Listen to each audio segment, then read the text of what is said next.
Long tradition, the first session of our seminar is opened by Valentin Lычagin. You know the title, so I am pleased to pass him the necessary device. Сюда. А это можно положить куда угодно, да?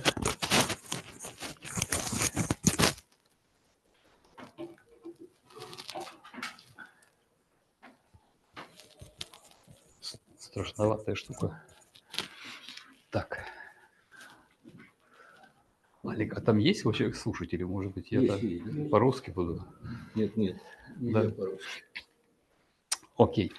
So, my talk will be drawn by Navier-Stokes equations, but in slightly new form. I will start not with a Riemann manifold and looking for vector fields that satisfy some set of equations. I will start with a slightly different, not slightly, simply different situation when you have not vector field, but you have some random vector field. And we will study what kind of geometry responsible for such physical phenomena. And in particular, what we will do, we will understand how to get Riemann structure on manifold that really main tool to develop Navier-Stokes equations. And we'll see what happens with our equations in the case of very simple, say, ideal gases, for example. Okay, so, but first, I will start with the school level. I will remind if you presented on lectures developed by thermodynamics, I will discuss simply random vectors and how to measure their averages. Why I am doing this? Because if you take any continuous media, say simply gas, then elements or molecules that form this media, they move in such a way, but there is no way to say that they move with some velocity, because velocity will be random random variable that will be changed, and to get really some motion of gas, we should go to the mean, to the average, and average will give us some information. So the question how to get, what we need to get averages. Okay, so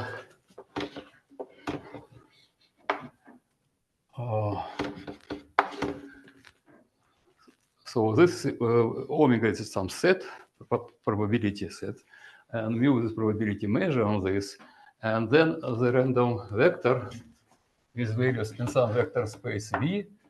I will consider the case when this vector fields find a dimension, say dimension of n. So then random vector, this is just map from this omega to vector space V, and it should be measurable in some sense.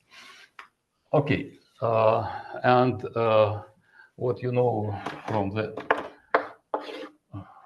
school, I think. So if you take mean of this vector field, or random vector with respect to this probability measure, what you will get, it's, I will use this vector V. This is element of our vector space V. So, and what we should understand, it's, okay, at least from this formula, you see that what you need to get average, you need this probability measure. So the question is how to get these probability measures. And I will assume first that we have some, say, prior measure, and the prior measure satisfies the following condition that the mean will be simply zero.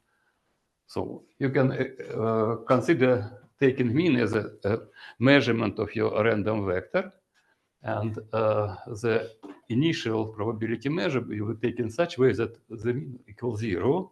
It's 0 in V. If it's not, then you should change a little your x. So if it with some really V, so you take x minus V, and we will get the situation that I just noticed. And so in this situation, I will try to find new measure mu and given vector V such that expectation of x with respect to this new measure will be this vector V. So we have here two measures, two probability measure, mu and mu0. We will assume that, say, mu equivalent in some sense mu0. So it means that there is density rho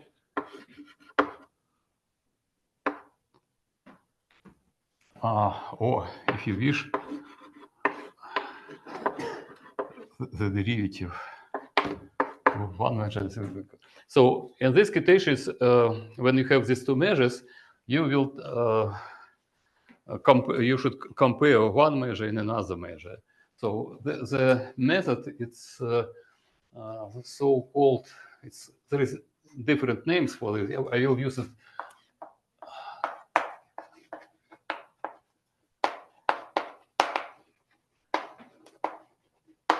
I will call this information gain, but it's sometimes called relative entropy, sometimes divergence, and so on. It's the following. So it's remind you the formula for entropy, but without sign here. So E mu 0, this one, or it's you can write in short form.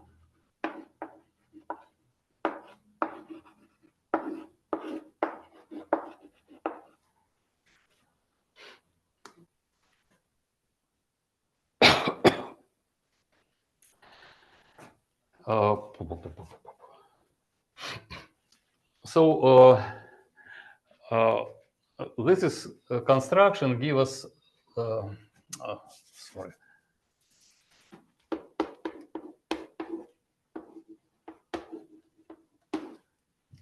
It gives us some number, and this number, what we know about this number. So first of all, this number non-negative. It's the first property. The second property is that this number will be equal 0 if and only if these two measures coincide almost everywhere. So it's in some sense you can think about this number as a difference or as a distance between mu and mu0. It's not this distance because it's not symmetric. It doesn't satisfy a triangle inequality, but it's no need for us. For us, it will be important this one. So this number, it's simply a way to compare two measures. If this number is 0, it means that practically this measure is the same. And if not, it means that, say, if you have mu and mu prime, you will get I and I prime. And so you can say that one measure preferable for you because it has this information gain less than another one. Okay, why we need this? Because I will reformulate this in another way. So yeah, given vector V, we're looking for this measure mu or for this density rho in such way that mean will be V, and this is gain will be minimal among all possible measures that satisfy this condition. So for given vector v, I will consider all possible probability measures that give us vector v, and among these measures, I will find the closest for u0. And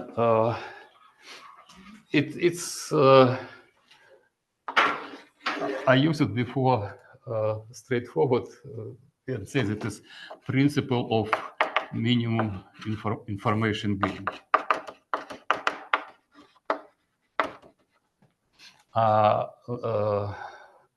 Now I change my mind and will call this as Occam razor, the principle of Occam razor. So in the sense that we will remove all non-necessary information from consideration and leave only minimum. So then it means that we should try to find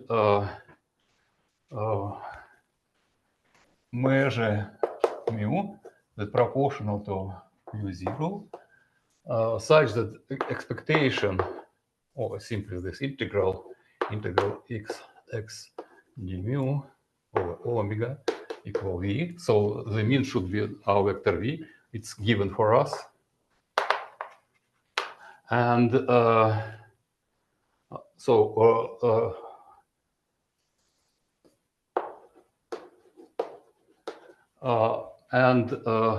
rho should satisfy this condition that integral of rho the mu0 over omega should be 1 is the first condition, because we're looking for probability measures, and this should be 1. And the second, that I will simply write I rho, it should be minimum among all possible rho that satisfies these two conditions. So it's just standard variational problem. So to find extremal of this functional under these relations. So to do this, we should introduce Lagrange multipliers and consider another functional. So it will be our previous one, plus or minus, doesn't matter. Lambda 0 on the first constraint,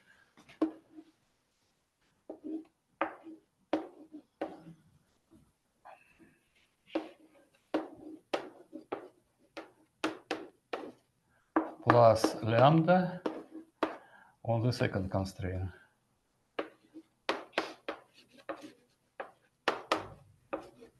So here lambda 0 it's a number, and now lambda that we used here, it's not number because it's pairing with a vector should give us number. So it means that lambda should be co-vector. So and now when we will just go directly to computation, so you should take this new functional, take derivatives in rho, and okay, it's a standard way of solving such types of problems. And what happens then, you will see that we will need one function. I will know that lambda is the integral of x lambda x 0. So omega. So it's x dependence on point of omega, so it's function on omega, and you integrate, you will get some number. Also, we will need another function. I will denote it by h lambda. It's a logarithm of z lambda. They will appear in computations. I don't want to bother you with all this computation. So really, you will need these two functions, and also you will get, okay, but first these two functions. these functions we will introduce because derivative of this function in lambda give us v, the vector that we want to consider. And the second, if you compute your information gain, so in rho it will be 1 divided by z of lambda on e lambda x again, something like this. And the function L, I will denote this function. It is a function of the vector v. This is this information gain for this pair, for this mu I denote by mu lambda and mu 0. And the result will be depends on vector v, and relation between this function h lambda and v lv, it's very fun and very important for us. And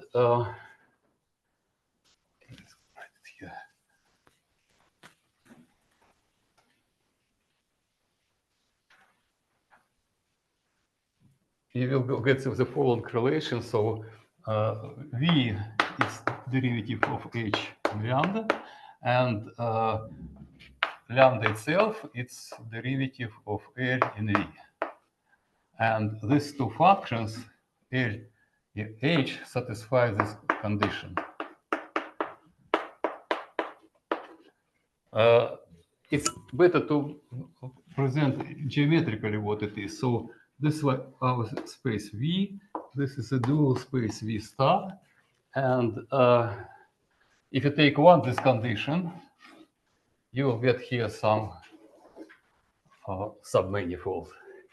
If you take this condition, this requirement means that it will be the same. So we can represent this as a by formula if V equal d alpha and lambda equal dl dv. And you remember that such type of submanifolds is so-called Lagrangian submanifold. So this is Lagrangian submanifold in this space.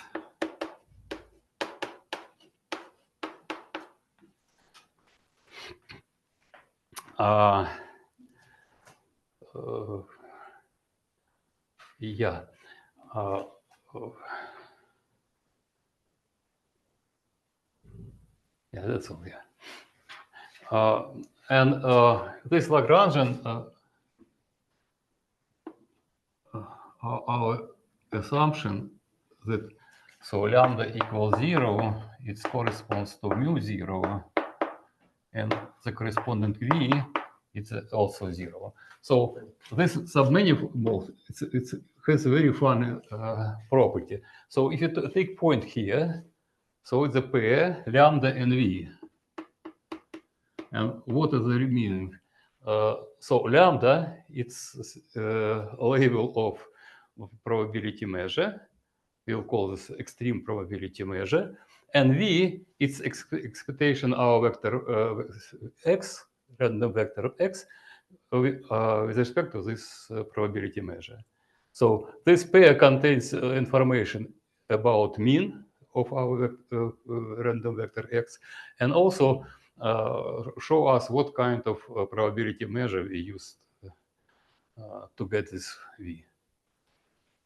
What is the symplectic structure in this case? dp/dq. So if coordinates here v, this coordinates lambda, so this is standard dp/dq form. So it's some way to remove many trivialities in statistics, but to get some non-trivial geometrical construction. So instead of talking about this probabilistic picture, you can now consider this geometrical picture. And this Lagrangian manifold, because the similar situation happens in thermodynamics. If you will consider V, it's so-called extensive variable quantities in thermodynamics, and this is intensive. And this is relation between the so-called state equation for our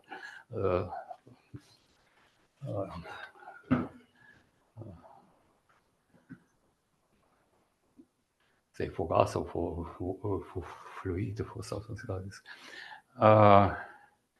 Okay, so let's follow this thermodynamic picture.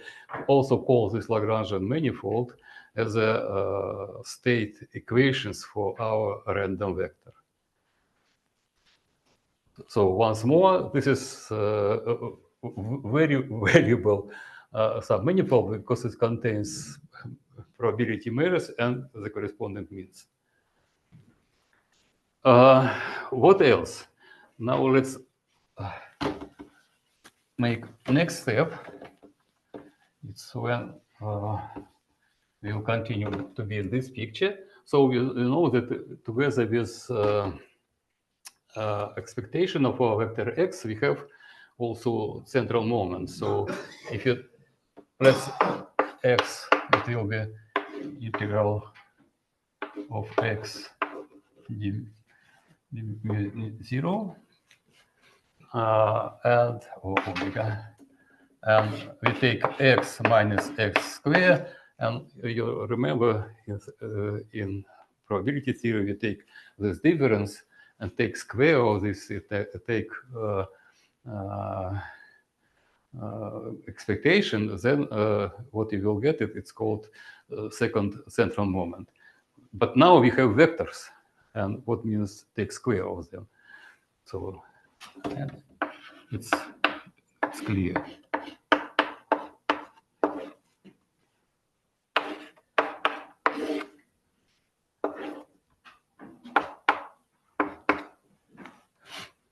So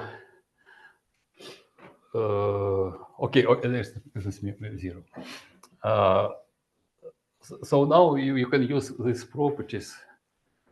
So you see that if you take this function z and differentiate in lambda, then here lambda will pop up here, and not lambda, x will be appears here, and this will be now similar to expectation. When you take 2 times derivatives, then x will be here, not in first derivative, the x is square. So, and this is what I want to say you, that really this one, it will be Hessian of our function h. And how to understand this? It's sum of second derivatives h lambda 1, lambda I, lambda j,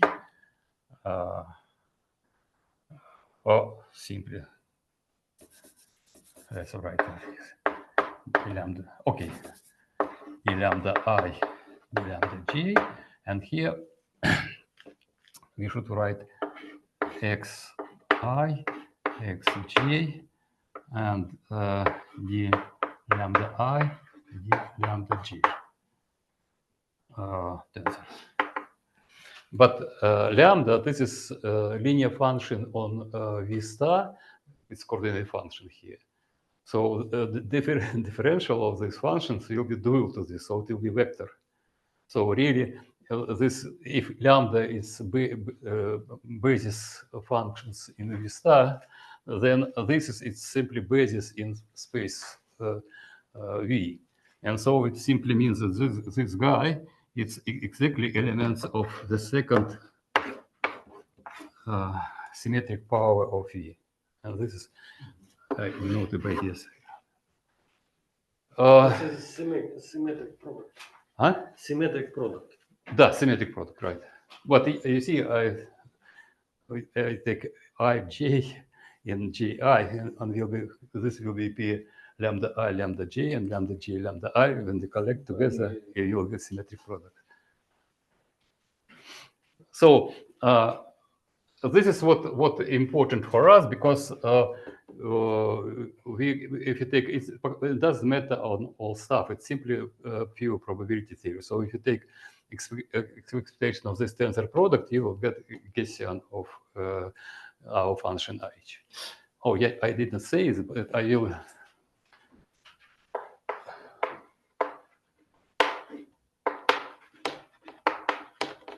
It's a Hamiltonian function, and this function that here is a Lagrangian function.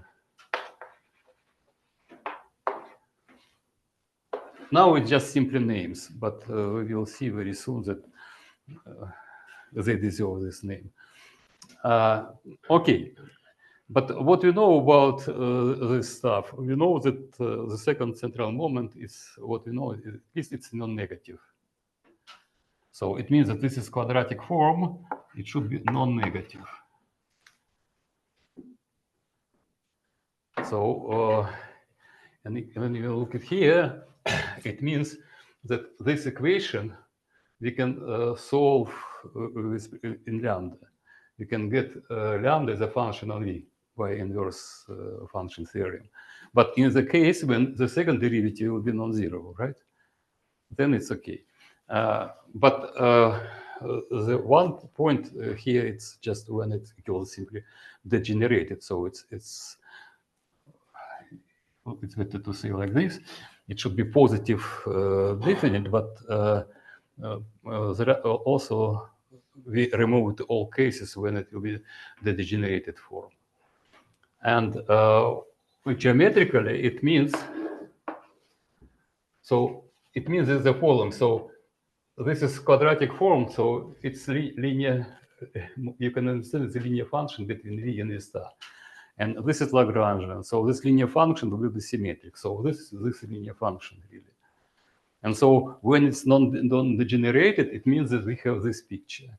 If it's degenerated, it means that we will have this picture.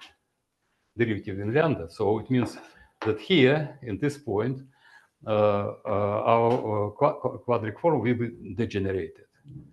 And it means that if you take abstract Lagrangian manifold in this space, then you can divide it on pieces that where so if you remove such point, then you will leave only points where this Hessian will be positive. By the way, it's also very simple exercise. You can compute Hessian of L. By the way, it's correct definition because we use it vector spaces. Vector spaces have linear connection.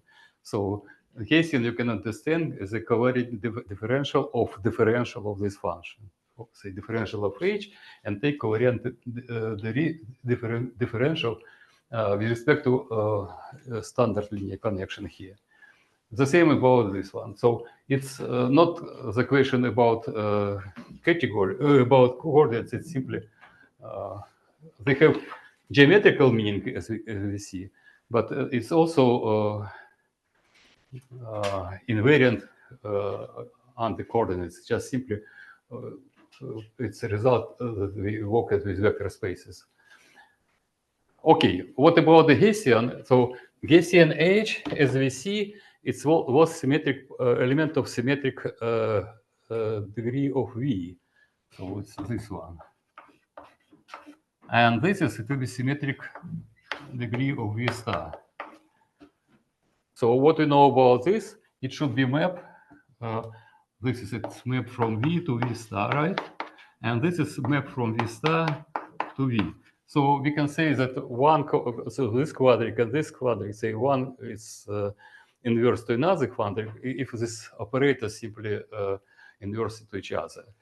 And what I want to say is that this Hessian H and Hessian L, they just inverse one. So inverse H, it's Hessian L, and vice versa. And so it means that if this positive, then this also will be positive. But it can be happen that this is equal 0. Then if it will be equal 0, then this should be simply say infinite. And it means that you don't have this Hessian when this equals 0.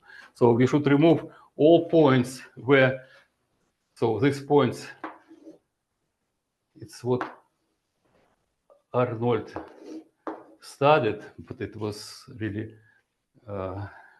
main point in Maslow's canonical operator. It's so-called caustics. But it's for a case of Hessian H. And the same picture for Hessian L. If you have such situations, then it also means that our random vector has no second central moment. Okay. So what I want to say that to this picture, to this state equations that or this Lagrangian manifold, we will edit two requirements more: Hessian H positive and Hessian L positive. So it does matter what kind of this Lagrangian manifold, but what I will do, I will simply remove all domains where this is inequalities will be destroyed. And this will be now our initial geometrical picture. So we have, this is remains, and this is Hessian H positive defined and Hessian L positive defined. So this is what a random vector for us. Really, what you can do, you can simply compute other central moments, not only the second, but the third and so on. And all of them you will get in terms of this manifold. So really, this manifold contains not information only about second central moments, but also third and so on. But positivity of this and positivity of this means that this is pieces of these domains, they will be not only Lagrangian manifolds, but they also will be Riemann manifolds with Riemann structure. What I want to say is that you can forget completely this picture and simply say, take Lagrangian manifold in this is, space V plus V star. Remove from this Lagrangian manifold domains where these Hessians say degenerated or negative. And this is pieces that you will get. They really, you can think as some kind of random vector. Really, you can reconstruct random vector from this geometrical picture. At least you can, it's very easy exercise. You can see that all other central moments you will get, and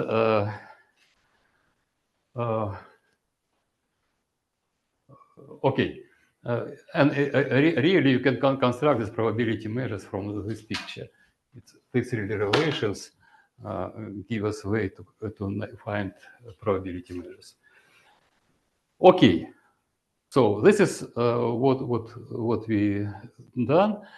So instead of random vector, we will use simply Lagrangian manifold, Lagrangian together with Riemann structure on this.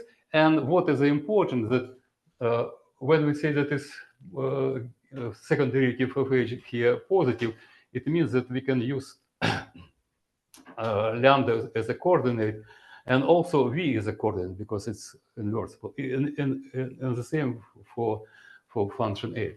So it means that the species that we choose, they will be domains on this manifold where lambda and V together, they will be just coordinates. Then this one, it's really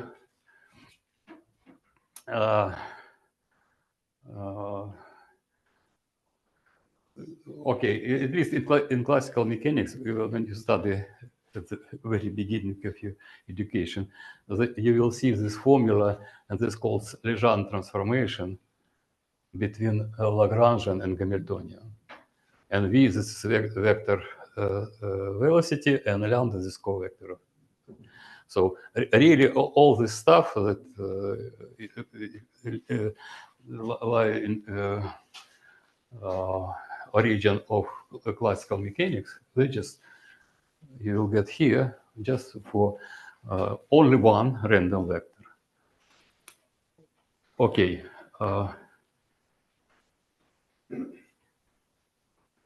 So now what I will do, I will forget about this is algebra, and we'll go to not random vectors, but random vector fields. So assume that we have manifold M. So this our M. So at each point we have vector space V is attached to our manifold at this point, and in this point we also have cotangent space. It's V star. So at this point X. So at points X we have this is the picture. It's V and plus V star. It's so-called while bundle. So this is your manifold M, and here you have Tm plus star M. So it's what so-called while bundle. And so at each point you have this situation. So assume now that at each point we have our random vector.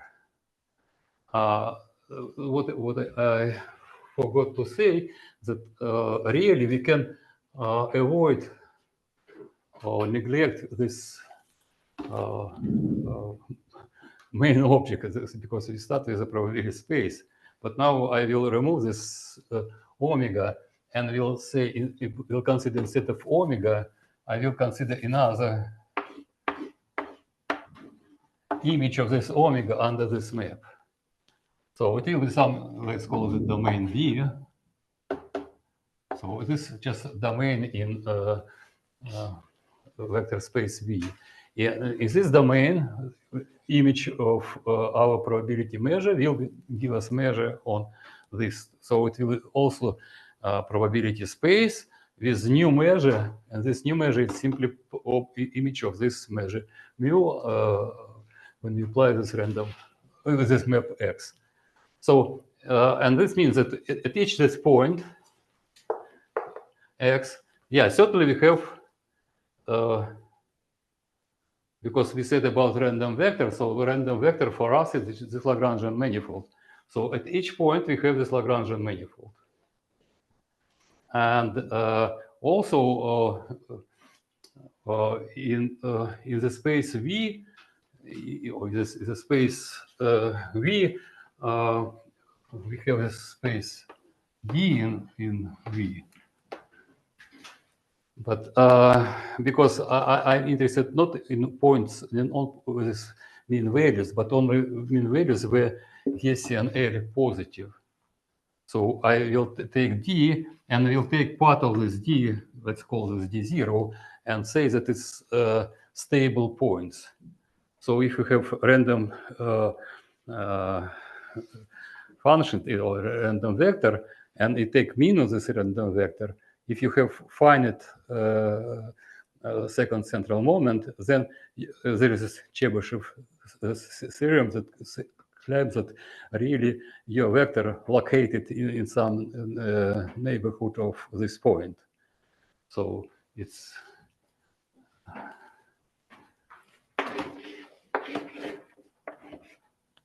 so this is our vector E, the small vector. So Chebyshev theorem claims that really values of this random vectors will be in some small disk around this V. So it means that you cannot change your vector v, essentially, or values of your random vector also will be just here. And this is conditions that simply Gaussian positive, and this Gaussian positive gives us this condition. And so this is, I will call the stability of our vector. So it's stability in the sense that it cannot move out of this small neighborhood. There is some estimate of the radius of this disk. Now this picture also you could consider as a Lagrangian manifold, but also because you know that V in lambda, they we can consider them as the coordinates on this space, on this manifold. So it means that this manifold gives us map from V to lambda. So this Legendre map. And because in lambda and V coordinates here, that means that this map is a diffeomorphism. And so if you take V here, you can apply, you have D in V, so you can apply this diffeomorphism and get, say, D star in V star. So it means that this is correspond to, so each vector here is a mean value of our random vector x with respect to some measure. And so this pair V here and lambda here, this is a pair that show us what is the mean value and what is the probability measure. So really we have this subspace here and this subspace in this star. So really you can consider that yeah, it's the while bundle, but really inside of this bundle we should check or should take some pieces in V and pieces in T, in tangent space and cotangent space. If we have D0, how we can construct D0 with star? Because we have map diffeomorphism from V to V star. And this is diffeomorphism exactly in these domains. You mean by the state equation? Yeah, The equation yeah, we can consider state equation simply as a simple number, say two types of formula. But also you can consider this as a map from this to this, but conditions that Hessian non-degenerated means that this is diffeomorphism. So it's in some way it's a smart method to remove this omega from consideration. But the difference from probabilistic point of view, there is no difference between D0 and this is our space V, because really when we do something with vector X, we use not the all V, we used only image of X, only image of X in V. Okay. So so what I want to say is, so how we can formulate what means random vector field. So from one point of view, you can say, okay, at each point I will choose this random vector. But choosing a random vector you can do in two ways. Just at least if you open textbooks in probability theory or in statistics, you will see that the notion of random vector has completely different meaning for them. But for us, we will do this picture. We will take in mind this picture. So at each point x, we have this Lagrangian manifold with all these conditions. So Gaussians, positives, what else? And practically that's all. Is the first one, and the second one we will back to this example, but before to continue, I just give you example. So take say ideal gas. So this ideal gas. So this say M simply domain in R3, and this is our gas there. So now you take point in this M, and we'll consider a random vector. It means that when some molecule will pass through this point X, it will have some vector velocity. But if you remember a number of molecules in 1 mole, it's 6. It's not Avogadro number. I think something like this, 6 blah blah blah blah. So this is the number of molecules in 1 mole of in this piece of our space. So it means that yeah, you can say that we can take means that simply take this all these velocities, sum of them, divide by the number of this molecule, and we'll get something. But you will see this number. So if you do this, it's 100% that you will get a lot of not accurate computations. It's too big number here. And this really shows that a really probabilistic approach on it's from my point of view, it's very fruitful because we avoid to using such numbers in computations. And so, and this is there is really I think first it was Maxwell who finds this dependence. So he simply proves that it will be really random vector, and it will have distributions so-called Gaussian or normal distribution. And the second central moment that we'll see, it will contains 3 numbers: mass of molecule, Boltzmann constant, and temperature. So it will be a very fun distribution. But it's for ideal gas. For non-ideal gas, there are Gibbs distributions. They simply explain you that these 2 names that we use, Hamiltonian and Lagrangian, it really corresponds to Hamiltonian and Lagrangian if you will consider this molecule as material particles. So they moves just with their motion described by this Euler equation or Hamilton equations. So it's like mechanical particles. But okay, we'll go back. But the only I want to say that this is not some abstract and some stupid mathematical picture. It really happens in our real life, and especially if you want to describe, say, motions or flows of gas or fluid and so on.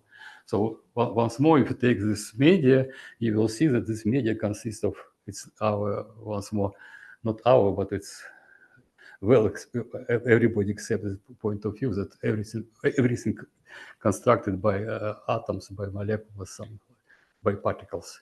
So if you take this point of view, then you will see that, okay, if I want to consider motions of this media, I should take and say that its motion has some velocity. But how to say velocity?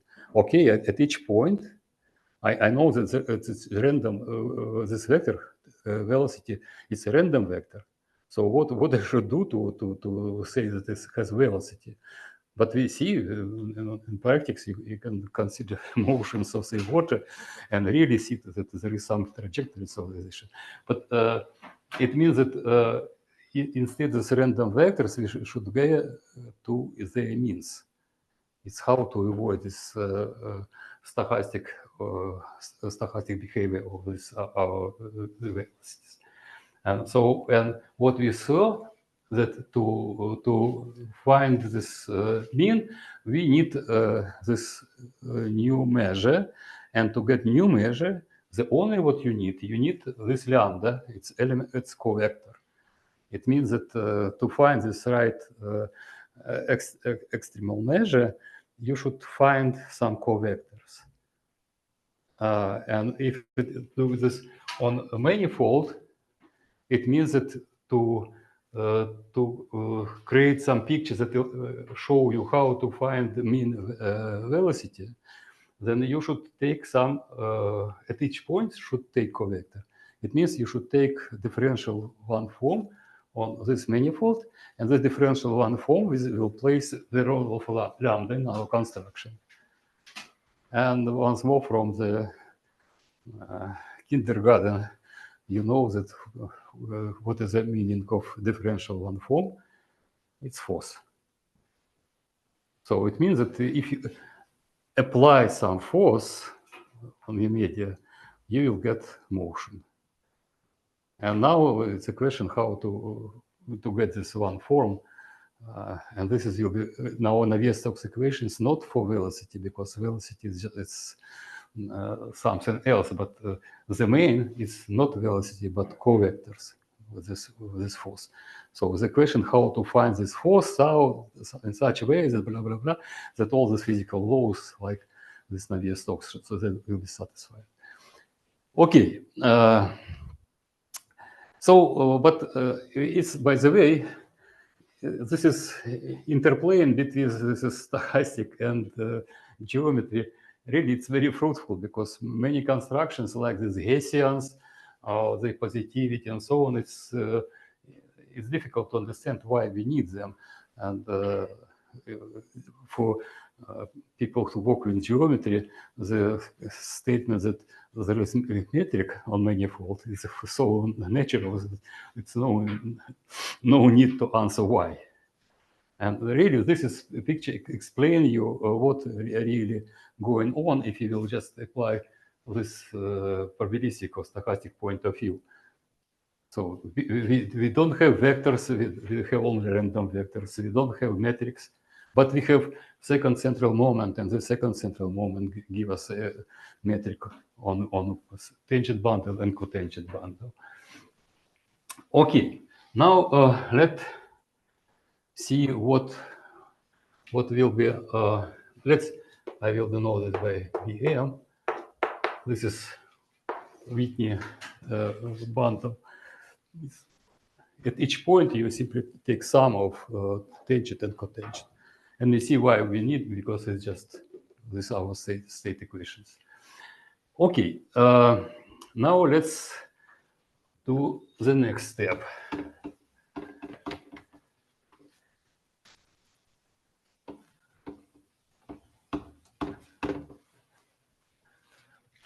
Really, this picture for me, I will say that we have a turbulent media, because this turbulent phenomenon is a situation when you have no idea how to say what there is a vector with velocity of something.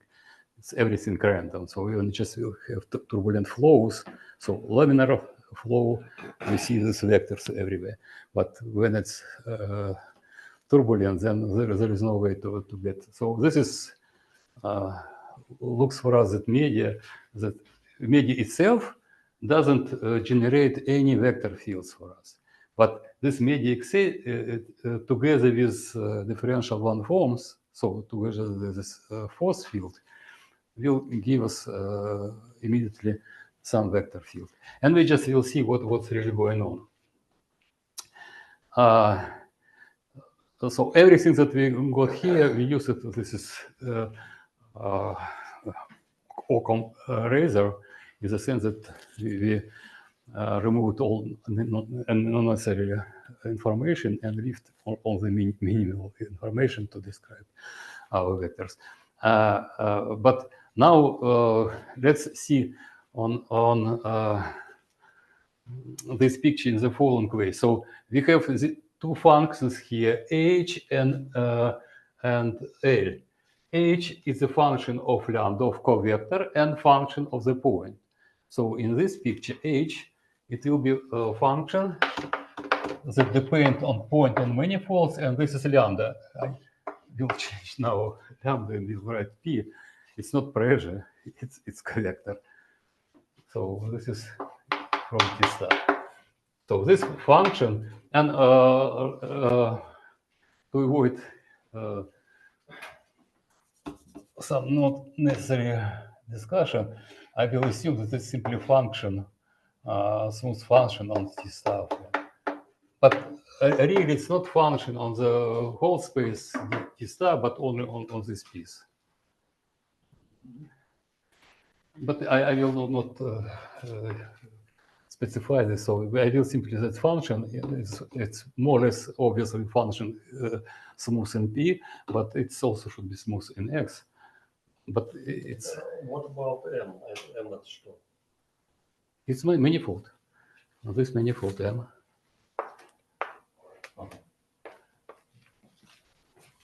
So we have a random vector field on manifold M. So X is the point of M. So an L is a function of X, and I will continue to use V. But so this is Lagrangian function. I just will explain why it's Lagrangian function on the tangent bundle, and why it's Lagrangian. So let's see. So we obtained all these constructions only from this one assumption that lambda should be chosen in such a way that the information gain should be minimal. Now let's see. So it's a vector. So this is our manifold. And let's take some path xt on M and take V to be tangent to this trajectory. And let's take this as L x point. Okay. So this is information gain that we computed at the point or at the moment of t. So x of t. So this function L is simply we take this function L on the lift of our path in tangent bundle. L of what? We take this x on M. Now we take this as x of t, x point of t, and this is just in tangent bundle. Yeah?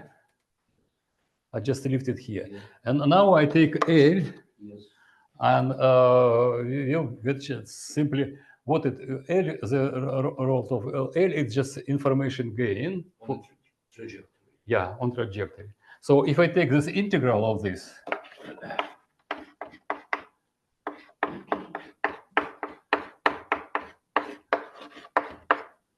so from T0 to T1, so what it is, I simply found all information gain that I will get along this path. So from this point, so this T0, this point T, and so this piece, I added all this information gain, and I will get what we should call information gain along this curve. And now let's remember this Occam razor. It's required that this information gain every time should be minimal. So once more, not Mimberti principle, but Occam razor require that this should be minimal. But we see it's exactly what we do in classical mechanics. L there is something, okay, it's given, but what it is, it's just simply function without any meaning. Why we should asking for minimum, but for maximum? It's only one reason that we know that if you take distance, then it's better to ask about minimum, but not about maximum. But L, at least on this level, it doesn't show that there is some metric really on this problem.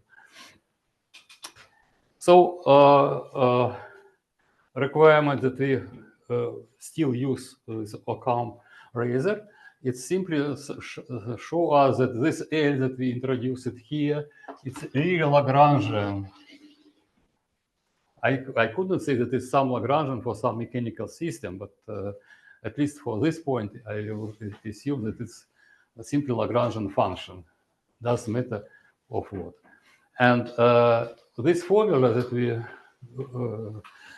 discovered when we just computed this L-Nash, and this formula that show us relation between extreme measure and mean of our random vector. So it's exactly that use it in mechanics. It's correspondence between Hamiltonian and Lagrangian functions. They use it simply Legendre transformation. And Euler equation for that you will get here, they simply show you that its trajectory will be a trajectory of Hamiltonian vector field. So this, and here we have this standard simplex form. So it is just Hamiltonian for this one. And because our state equation allow us to go from tangent to cotangent bundle, so it means that we can use this, and also this is very well known in mechanics. So you can use Hamiltonian trajectories here or trajectories. That's why Euler-Lagrange equations. It's just the same.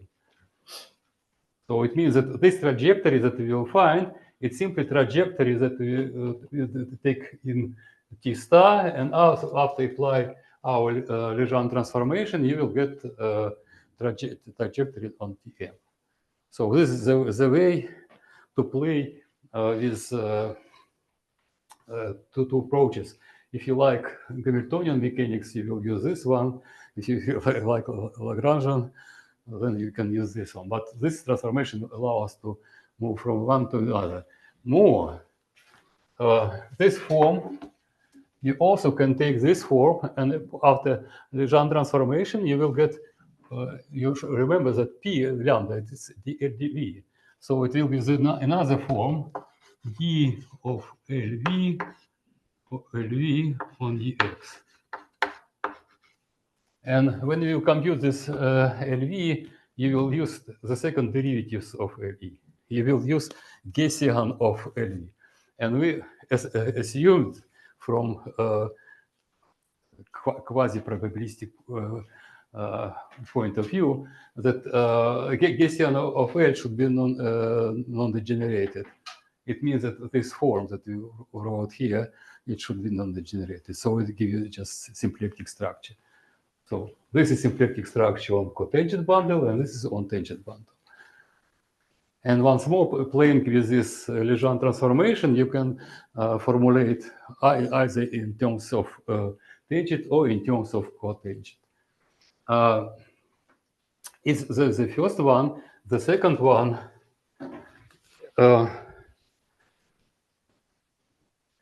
it's the following.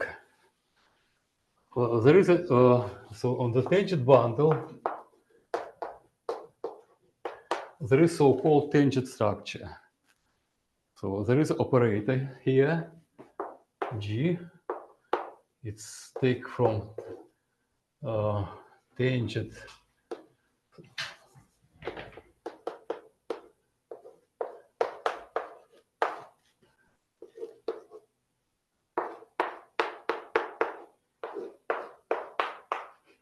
So this operator field of operators on tangent bundle. And what is the property? That image of this operator, it's vertical vector. So this, if you take vector, the tangent fibers of projector Tm on M. And the second, this is nilpotent. and image of this G, it's vertical. And more. This G has very simple formula. It's dvi tensor dxi. So if you take any vector and apply this G to this vector, you will get a vector that vertical dy. But if its vector contains only the dy, then this gives 0, and you will get 0. So это point. А? Но только в точке, не на всем же многообразии. Почему на всем? It's in each point xv, you have this operator, so you should put this in points xv. But I wrote in coordinates, and this coordinates in tm, so it's all on the tangent.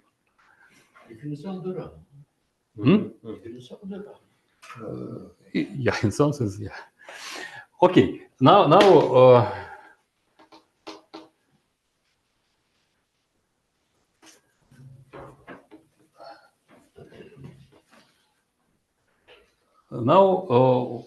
one interesting things. Let's take our Hessian of L. So L depends on x and v, so Hessian we take in v. So it will be just the sum, second derivative L on dy j, and here dvi tensor dvj.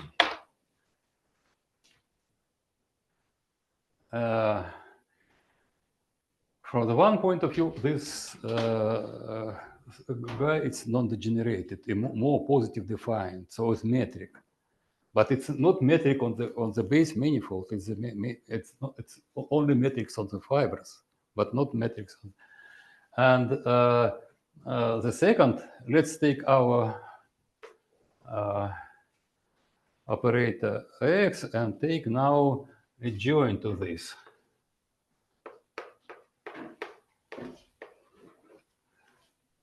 Okay, who will guess what it should be joined? If you have matrix aig, what is the j?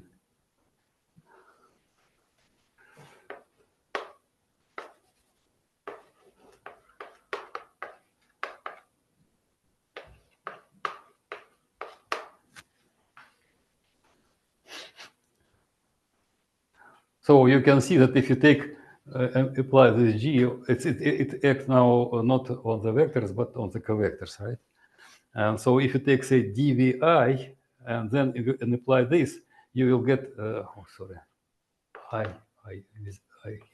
So if you take dvi differential and apply this G star, you will get simply dxi. What I will do, I will take G star and apply to Hess L. Once more, this is just, it looks some strange, but this is correctly defined, this is correctly defined. So what we will get, it's something correctly defined. Now I will write what is this something. So I should take this one and apply this G star to this operator. So I will get e to L dvi dvj, and now instead of dvi I will get dxi. So it will be dxi tensor dxj. And so what we get now metric. Not metric on the base, because this depends not on v, not on x. It depends on x and v. So it will be metric, so horizontal differential form on the tangent bundle. So, but it means that let's call this let G, and so it's look at G. So it's not metric, but if you have vector field, so you have some vector field. I have no letters. Okay, W. this vector field on M. So this depends on X and V.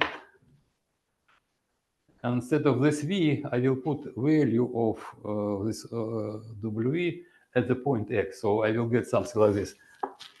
Some second derivative Vi Vj X, but instead of V, I will write V at X. And dxi dxj. You see, this is now function of X. And this is a matrix. It's non-degenerated, positive defined, blah, blah, blah, blah. So this means that it's metric. So every time when you have a vector field on M, you can convert and you'll get, let's call the GW. So this will be just metric on the manifold. Really, all this struggle is just how to get from this value of this stochastic picture, how to get Riemann structure. And this says us that if you have vector field, then vector field generated for you immediately, generated for you metric. Now let's see. Okay, how to get vector field in our picture? We need this force field. We need this covector. So take covector on manifold. This is our lambdas. At each point, you will get this probabilistic measure, compute mean, and you will get a vector field on the base. It's our main construction. And now take these vector fields and put it instead of this V. So that's V. It will be our vector field, but constructed for form theta. So theta, this one form on M. This is what was lambda before. So if you take this vector field V, and if you compute it, it's also it's will be a vector field, but it's not will be vector field on the M, because when you take here in our picture, if you take lambda, you will get vector, and now it means you will take vector on the base. So it means that this construction give us simply vector field on the M. Now take this vector field and take it instead of omega. So you will get G theta. And now we see what happens. So you take a differential one form. This differential form generated immediately this mean vector field and Riemann structure. With respect to what? What Contraction. Contraction. Вот, Чтобы контракцию сделать, кого надо с кем? метрику. Кого с кем? Я ничего не контракте не... Как по форме строить? How do you construct VC then? We discussed it this probabilistic point of view. If you have lambda covector, you will get mean. And this is and this is you instead of lambda, you use theta, and what I will get, it will be vector field. I don't know this by v theta. And take this vector field and use it in this construction. So it means that you automatically will get in metric. And this is what all what you need to build this Navier-Stokes equations. So first of all, you begin not with the vector fields, you begin with this theta. Take differential one form. From this differential one form, you will get a vector field, is the first one. And the second, you will get metric. Now you can write Navier-Stokes equation. So acceleration is 1/4. So everything, this what you need if you just analyze picture, how to construct Navier-Stokes equations of the Riemann manifolds, you need only this one to construct, to run your construction. So what it seems to simply some complication, And so what the new really we will get when we just will run this situation. So let's see what happens.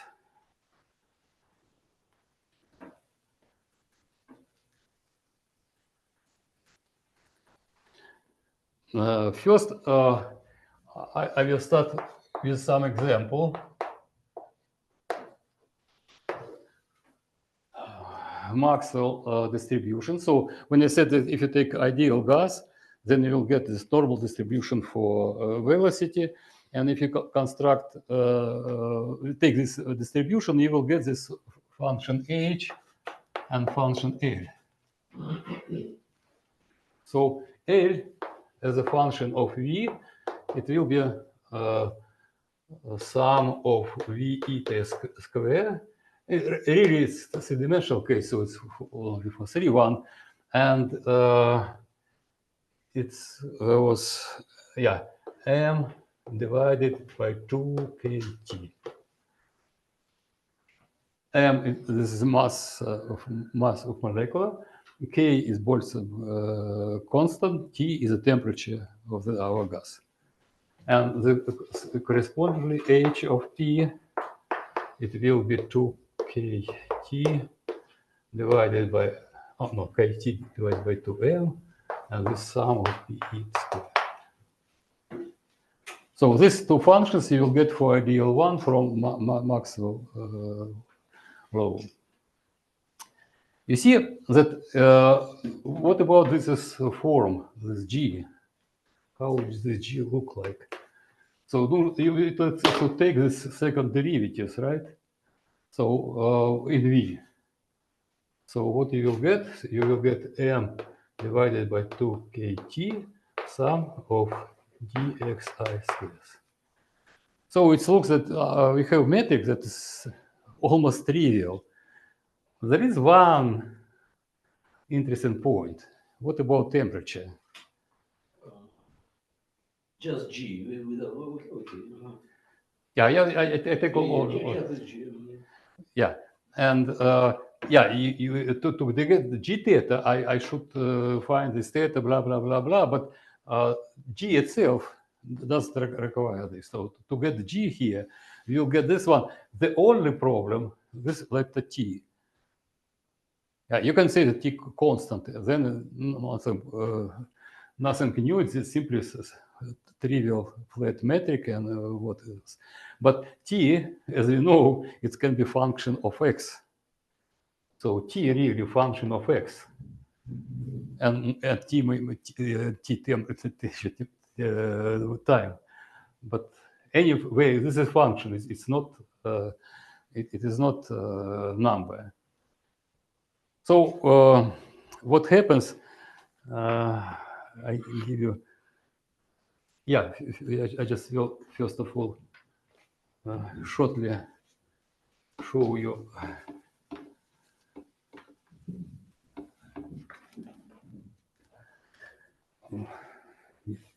Шпаргалки мои.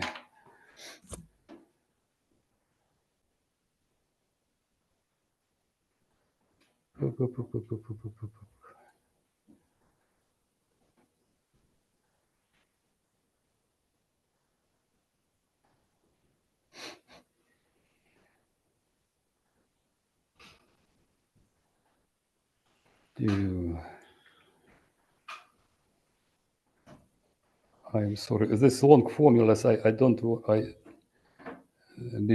to write them on the piece of paper. So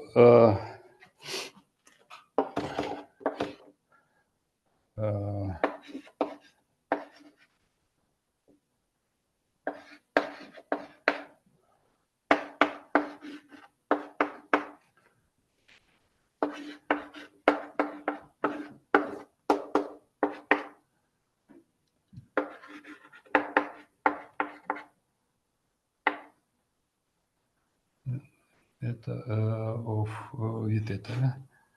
Sigma. So this is Navier-Stokes equation. So V theta is the field that you will get if you take form and say theta I dxi's. So this form. And so how to get this vector field theta? We know that this vector field is just simply on the level of cotangent bundle. It's simply trajectories of Hamiltonian field that corresponds to H. So we should take Hamiltonian field.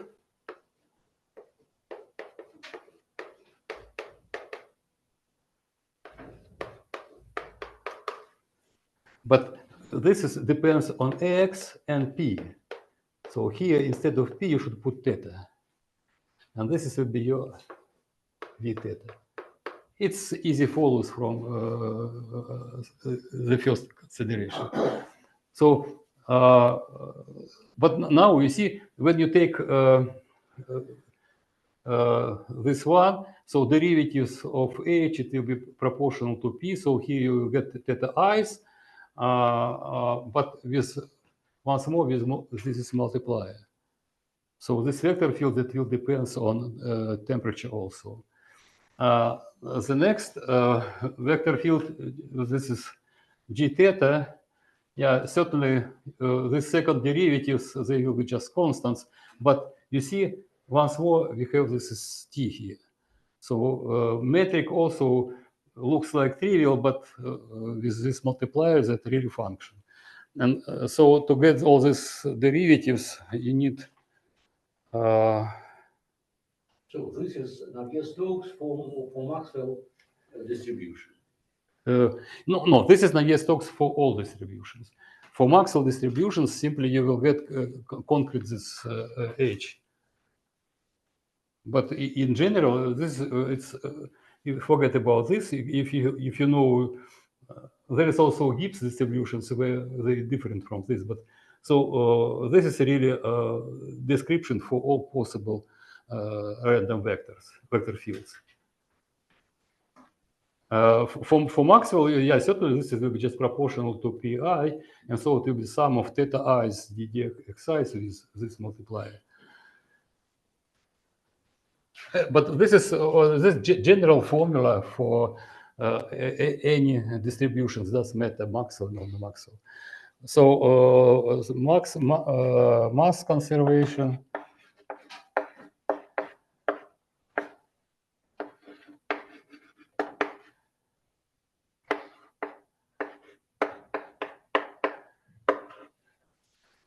It's also the standard formula for this. The only that I put here theta. So this way, so divergence also should be taken with respect to this new metric in this case.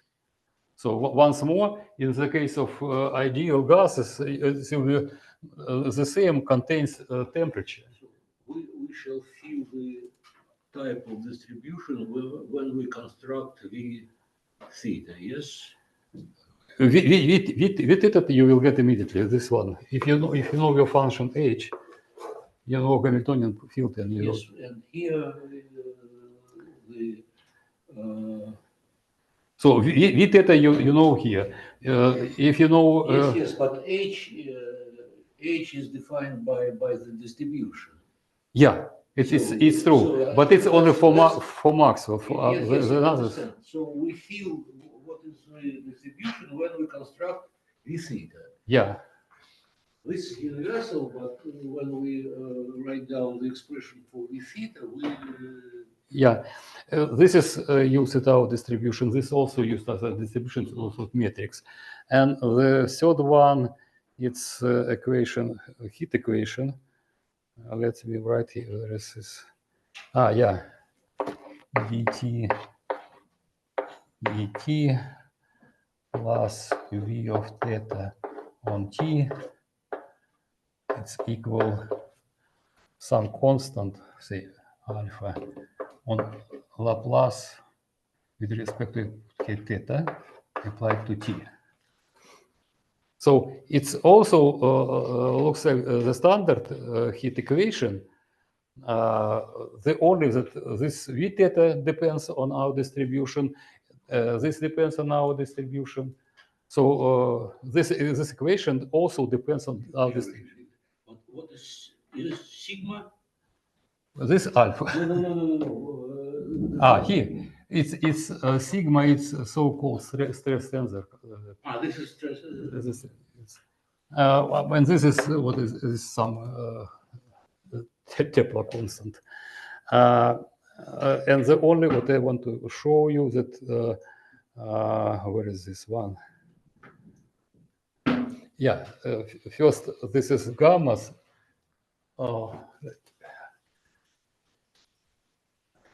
Just to get the impression what kind of guys you will get here. Gamma Kij K Li. It will be 1 divided by t, and now dt dxi delta ik lk, sorry, minus dt dxl dxi here, dxl here, also delta the corresponding ik, and minus dt dt dxk delta ij ia. It's if you take our metrics, then you will get the following expression. So you see in Christoffel symbols we have t itself and derivatives of. This is for Maxwell. For Maxwell, yeah. And let me show you the field v theta. Let's write also it will be kt divided on m theta I dxi. And one more, whereas I will skip, it's very long expression. It will be cubic and t. And Laplace delta theta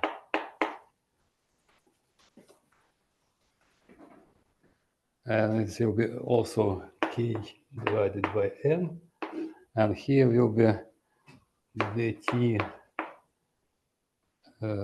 dxi dxj and minus 2t, and this second standard dxi square.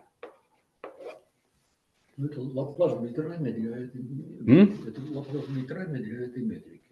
Yeah, для этой метрики. It's kind of, if you have here possibility to show presentations, I will give you. I simply don't want to write this guy. It's a very long expression. But what is essential here? So it's each equation. It's three equations, really, 1, 2, 3. So all of them contains t, and all of them contains t in non-linear way. Say this is you see, it's look like heat equation. So what do you expect? Okay, here when we apply v theta to t, just look it on the theta. It contains t. So this term non-linear. This we should apply with this operator. But we should apply this for t, and you see what happens. Mm-hmm. It's also will be non-linear operator. So the standard heat equation also so if you want to consider heat transport in say in ideal gas, you have to solve non-linear equations, but not the standard heat equations that we studied at our kindergarten. Okay, I think it's enough. Okay. Yes, it's enough. Thanks a lot. Questions, remarks? Suggestions? No question, no remark? Uh-huh. Well, thanks a lot. It was, well, I'm sorry if you killed somebody. It's not my fault. It's this blackboard. Thanks a lot. So we meet in a week in Zoom. Goodbye. Thank you for